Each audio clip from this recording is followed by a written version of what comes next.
In this episode, Ray indulges in a bit of sketching and jamming. Then Ray takes Tom on a dawn pilgrimage to shoot the jaw-dropping seascapes at Tunnel Beach. On the final day of the road trip, Ray joins the surfers and fishermen on the popular pier at New Brighton.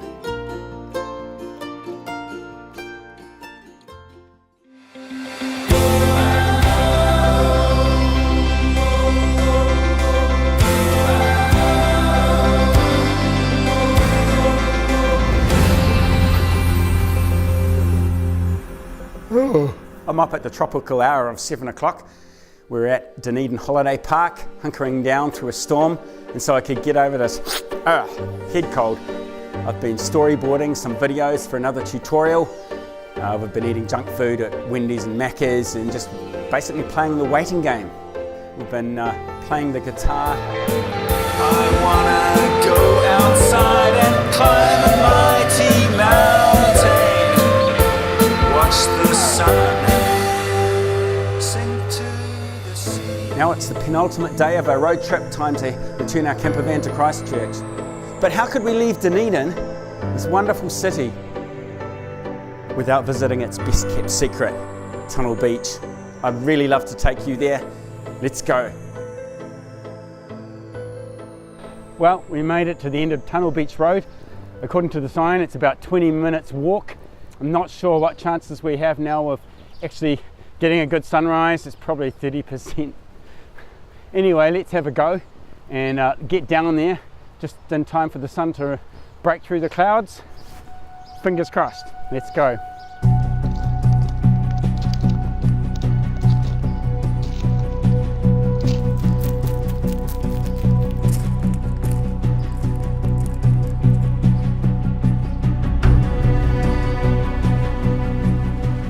Now I want to show you why it's called Tunnel Beach. In front of me is a little tunnel that was excavated to access a secluded cove, only accessible at low tide, and we're about to go there. Let's go. Woo!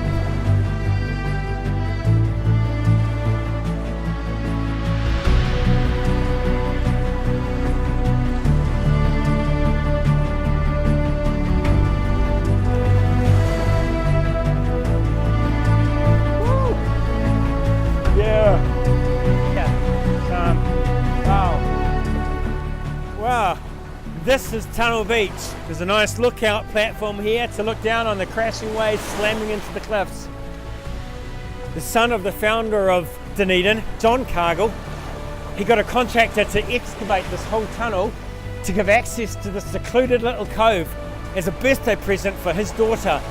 But in an ironic twist of fate, his daughter, legend has it, that his daughter drowned here. Anyway, let's head back up the tunnel because the weather's coming back in and we've got to get back to Christchurch.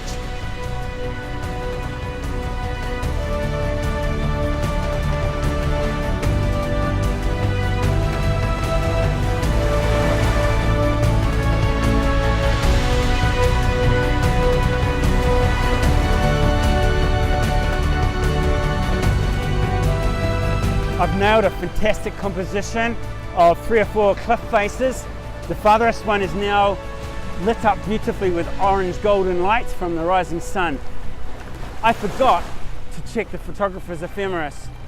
Now when you look at it, you'll find the angle of the sunrise is way over there behind me. I wanted it here to illuminate all the cliff faces just on sunrise. So I'm settling for second best. I'm going to photograph south. This is a different composition to what I planned. In fact, I haven't seen shots of this when I researched the place. So maybe at the golden hour, fingers crossed, we might get some lovely light illuminating this whole landscape. It's a waiting game and my patience has been rewarded. The sun has now crested the hill behind me, illuminating the whole scene. So I'm just waiting for a huge Pacific roller to crash into the cliff face. Looks like we might have one here. Timing is critical when you're shooting the ocean. Rather than blur the water, I'm attempting to freeze the action. Here is my final composite edited in Photoshop.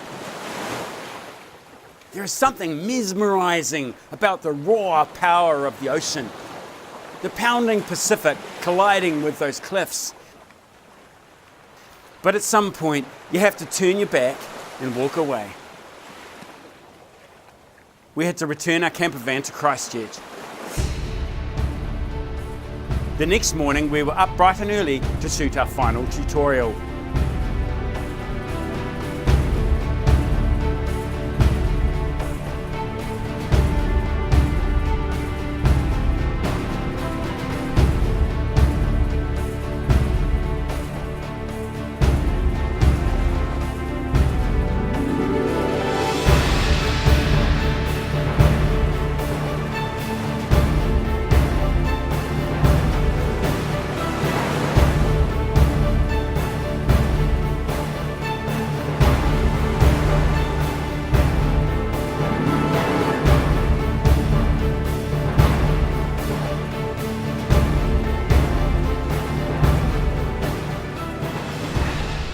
Well, we made it to Christchurch. We've come full circle. We started here exactly 2 weeks ago. Been to Mount Cook, Wanaka, Queenstown, St Bathans, Mulraki, Dunedin, Tunnel Beach, and we're back in Christchurch. This is New Brighton Pier. We've sort of come full circle. We've had our highs, we've had our low moments, with blisters, sprained ankles, head colds. But all in all, we've had a great experience exploring New Zealand landscapes in the depths of winter. We've nailed about 5 tutorials, and here we are at New Brighton Pier, just after sunrise. We're going to try and do a few more photographs for you. So let's go.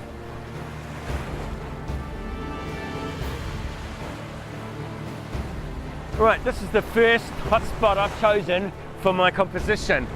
We're looking right along New Brighton Pier, which was built 1 or 2 decades ago for a couple of $1 million. It's being repaired now at a cost of almost $9 million or so since the notorious Christchurch earthquake of 2011, which killed about 185 people. Christchurch is still reeling from the shock of that and rebuilding. So this pier is my main compositional element or device. It's a lead-in line towards the rising sun. It's also one-point perspective leading off to the invisible vanishing point on the horizon, so it leads the viewer's eye into the scene. Another compositional technique I'm employing here is symmetry. In the wet sand, you will notice the reflections of the pier. And another point with beaches, we have deliberately come here just after full tide, so the tide is receding, leaving a lovely clean beach free of footprints. I'm also wearing boat shoes, so if the tide does come in and wet me like it did before, it doesn't matter, I've got plastic shoes. And checking the histogram, I can see I've got the whole dynamic range in one single shot because I'm not shooting into the sun directly.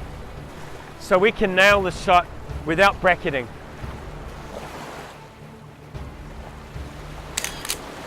These photos were shot at a slow shutter speed to blur the water. This contrasts the permanent concrete structure with the temporal transient nature of the tide. Well, thanks for watching our road trip video through the epic landscapes of New Zealand in the South Island in the depths of winter. We hope you've learned lots from our tutorials. If you would like to enroll in our course or just get more information, click here. And we hope to see you on the other side. See you later.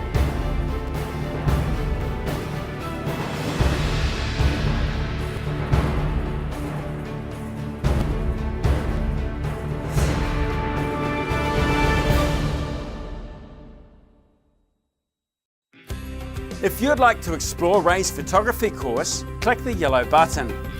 Or watch the next episode, where Ray shares his secrets about planning a location shoot before heading off on an adventure to a local lighthouse, where he indulges in some epic landscape photography.